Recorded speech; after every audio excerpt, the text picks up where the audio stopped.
Yassos! Hello and welcome to Greece.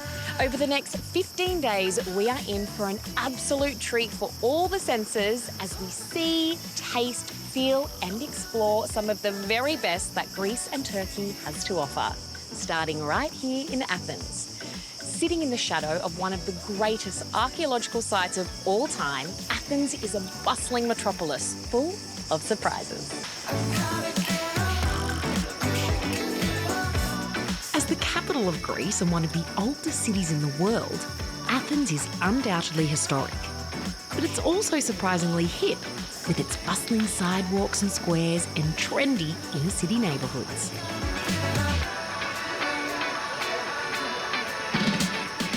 I really feel a good vibe here. Tell me about this place. Okay, this place is called Monastiraki. It's one of the oldest neighborhoods here in Athens.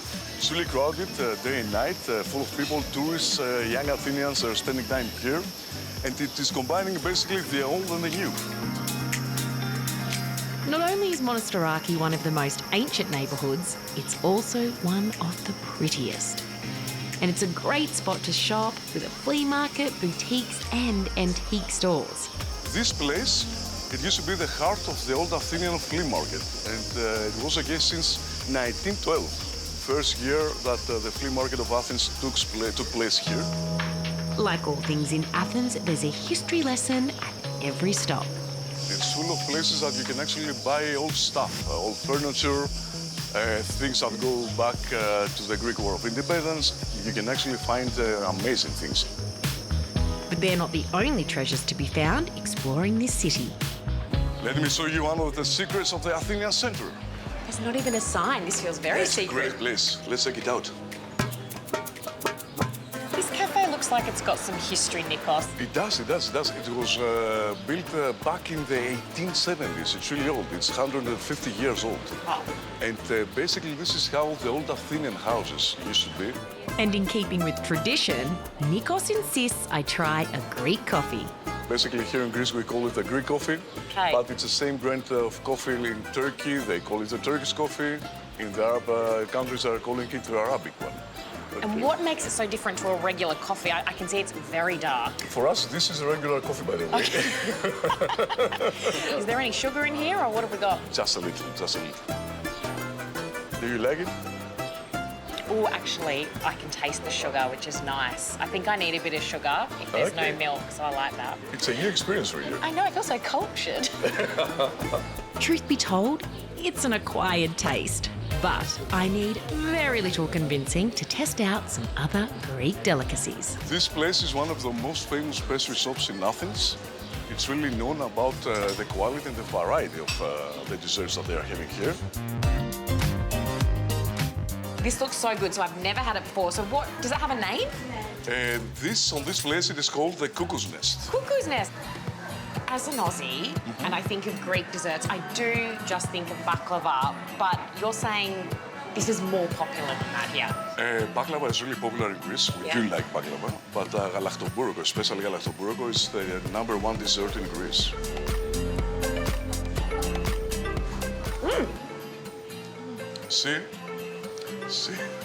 See what I'm talking about? Bit of lemon, that phyllo, the ice cream, that is perfect. I can see why it's #1. Despite its size, the main sites of Athens are close enough to be explored on foot. So this looks like a bit of a meeting spot?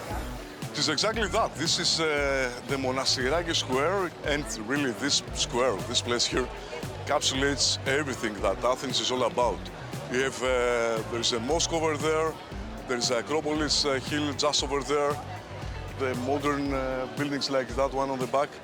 So it's every culture, every civilization, you can really find traces of it in this square in Monastiraki. And just next to the square is a tasty little corner of Athens that's become known as Kebab Street.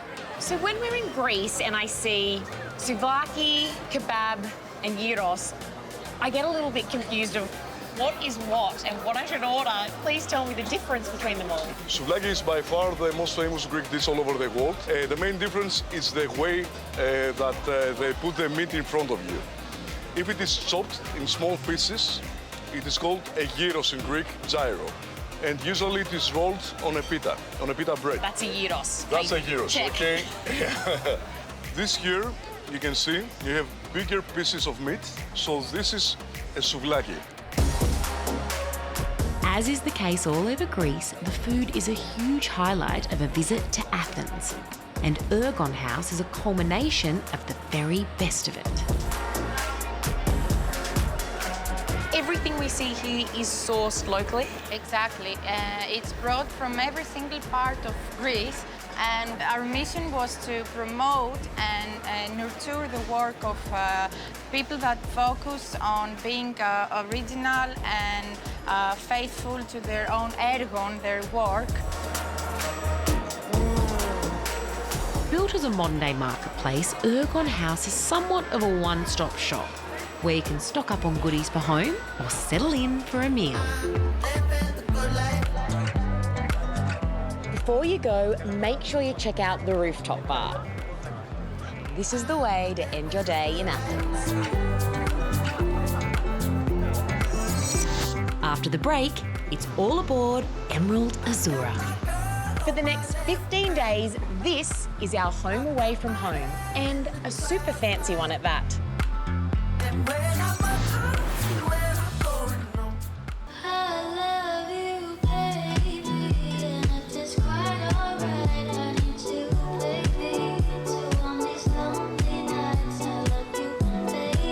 After exploring the ancient Greek capital of Athens and all its treasures, we've set sail with Emerald Cruises to explore more of the magic of the Mediterranean. For the next 15 days, this is our home away from home, and a super fancy one at that. With a max of 100 guests, Emerald Azzurra has the vibe and the luxury of a private super yacht.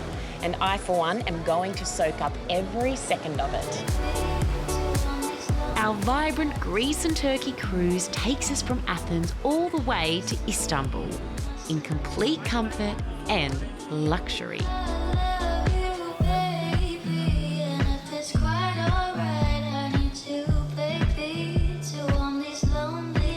You'd be impressed if this was your hotel room anywhere in the world.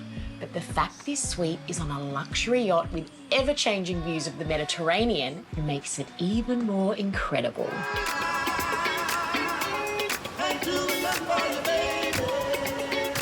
Emerald Azzurra has been purpose-built to provide an intimate and indulgent experience. There's just 50 suites on board, and they're all bound to impress. But for the ultimate wow experience, there's 2 owner suites delivering over 100 square metres of the ultimate in cruising comfort.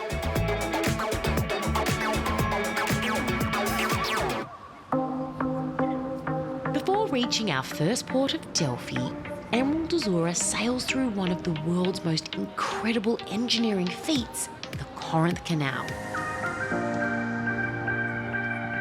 The 6-kilometre-long canal links the Ionian and the Aegean Seas.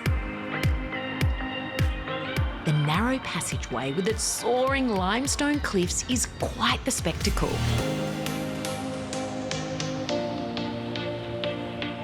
And after crossing through, we're delivered to Delphi, once considered by the ancient Greeks as the centre of the world. Legend has it that Zeus released 2 eagles, one from the east and one from the west, and where they met here in Delphi is the navel of the earth.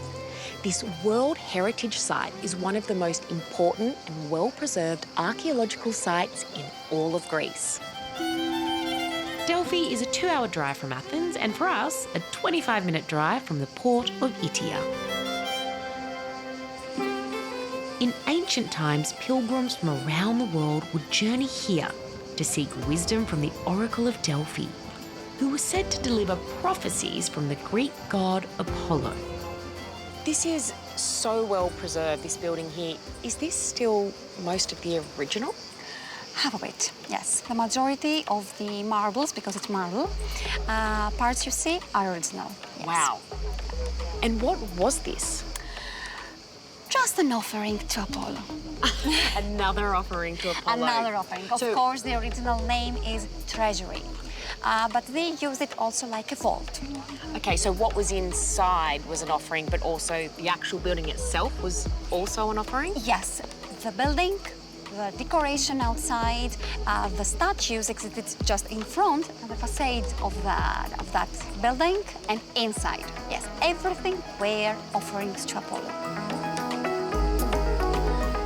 These days, it's us tourists that make the pilgrimage to Delphi to uncover the legends of Apollo and explore the site's fascinating Greek mythology.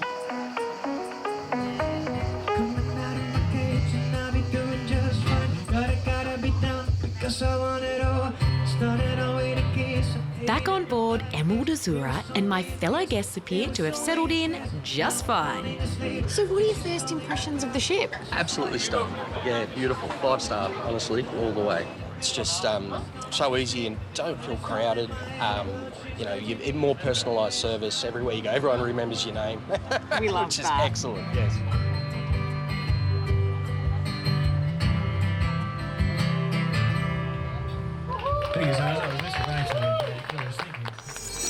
Join Emerald Cruises on a luxury yacht cruise in the Mediterranean or Caribbean and discover the magic of small ship cruising. All meals with complimentary drinks, many shore excursions, and more are included. Secure your unforgettable 2024 or 2025 departure today with super early bird savings from $1,500 per person. Getaway viewers can save an additional $250 per person off the Emerald Cruises Luxury Yacht Cruise Collection. For more information or to request your voucher, visit emeraldcruises.com.au/getaway offer. Call 1300 390 386 or speak to your travel advisor.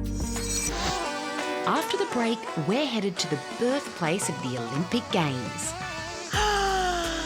Winner, winner.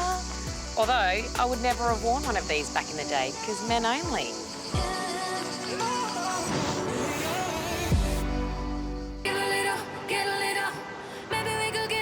Cruising through the Mediterranean on a luxury yacht is the stuff of dreams.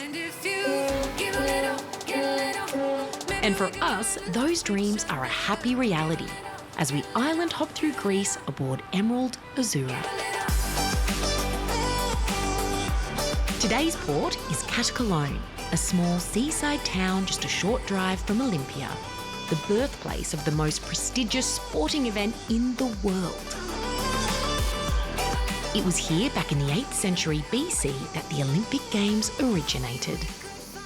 So how long were the Olympics held right here? For 1,200 years we had Olympic Games, yes. 1,200 years, and was it the same as today, still every 4 years? Every 4 years, exactly. Every 4 years, from the year 776 BC to the 4th century AD, when Christianity established itself as a main religion and the ancient gods were abandoned. Fortunately, centuries later, it served as the inspiration for the Olympic Games of today. So Olympia attracted people from all over the world. Even barbarians, non-Greek speaking spectators, they were not allowed to participate, but they were allowed to watch. Okay, so men could only compete. Could women come and watch? Not at all. It was prohibited. In ancient times, as with today, track and field was one of the main events. And here we are. At the main entrance of the stadium. I feel something. This is pretty impressive. I can feel like I know everyone to be, what you said, 40,000 people, right? 40,000 people and the roar of the crowd. Wow. When the athletes entered through the crypta behind us. And this is the finishing line. Oh, we're at the finishing line? Yes, the finishing line. And 600 feet at the other end of the stadium, we have the starting line. Okay. So I must admit, I thought I would walk in and, I don't know, see seating or something, not sitting on the ground. Is this how it was, or was there seating? What was it back then? Exactly. 40,000 people were sitting on the ground and watching. And only these rooms up there were for the officials, for the high priest, for the umpires. The role of Olympia in inspiring the modern-day Olympic Games is honoured to this day. This is a spot where the ceremony of the lighting of the Olympic flame of today takes place. Every 2 years for the winter and the Summer Olympics, respectively. Right here. And why was this spot chosen exactly? This is an altar. This is an ancient altar for sacrifices. The main ritual act in ancient Greek religion was the sacrifice of an animal. And today we use it for the modern Olympics, a ceremony that started in 1936 first. It's a modern concept. And all these centuries on, the history of this ancient site continues to be uncovered. What are they uncovering? A gymnasium, which is a training hall for the athletes. It has the length of a stadium, so athletes could train for foot race, for instance, the runners. It's very surprising, the work of an archaeologist, very surprising indeed.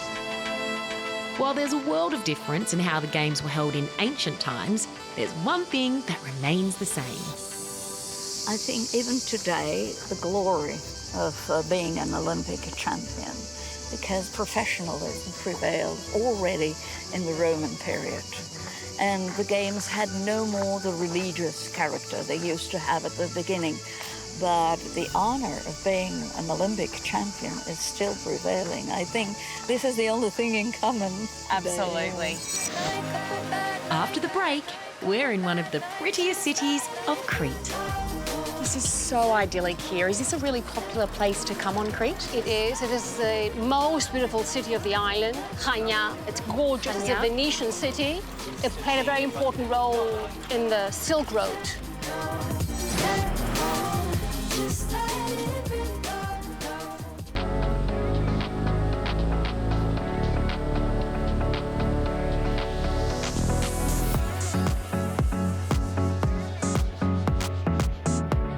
From the birthplace of the Olympic Games in Olympia, our luxury yacht Emerald Azzurra has today delivered us to Crete, one of the largest of the Greek islands.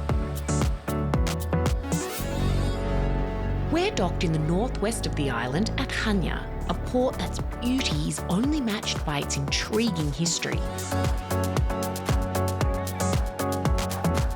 This is so idyllic here. Is this a really popular place to come on Crete? It is. It is the most beautiful city of the island, Chania. It's gorgeous. It's a Venetian city.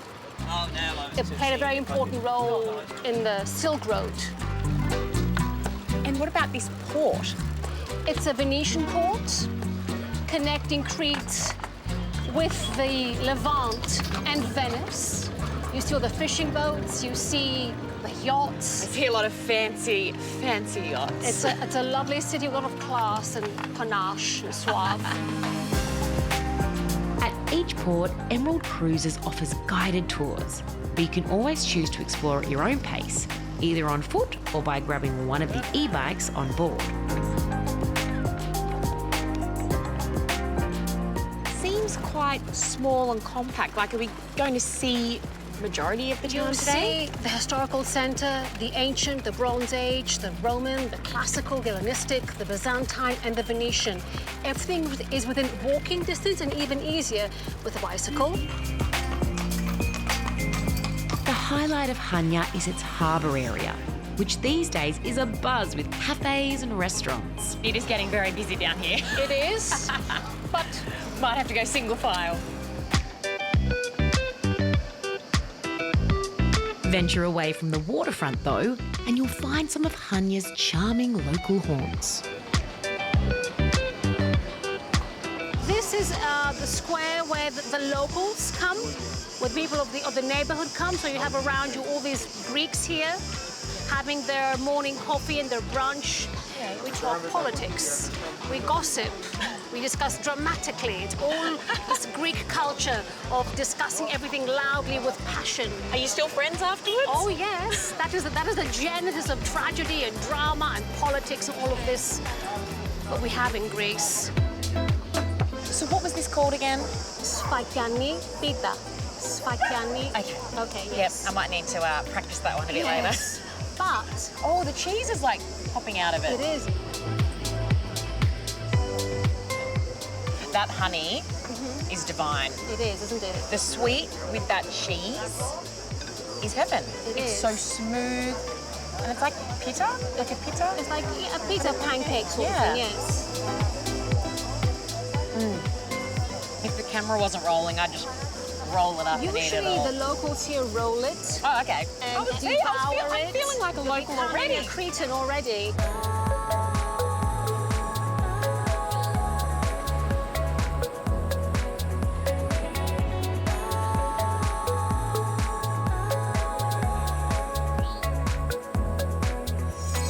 Join Emerald Cruises on a luxury yacht cruise in the Mediterranean or Caribbean and discover the magic of small ship cruising. All meals with complimentary drinks, many shore excursions, and more are included. Secure your unforgettable 2024 or 2025 departure today with super early bird savings from $1,500 per person.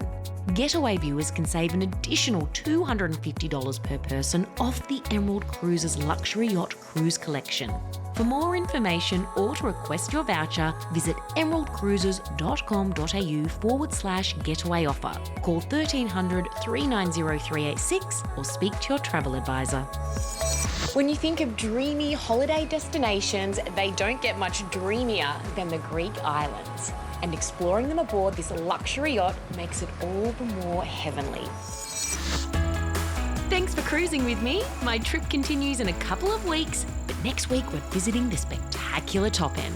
There is so much to love about Kakadu, from its rich history to its vast landscapes. Plus the paradise of the Pacific, New Caledonia's Isle of Pines. Trust me, the effort is worth it. See you then. Good night.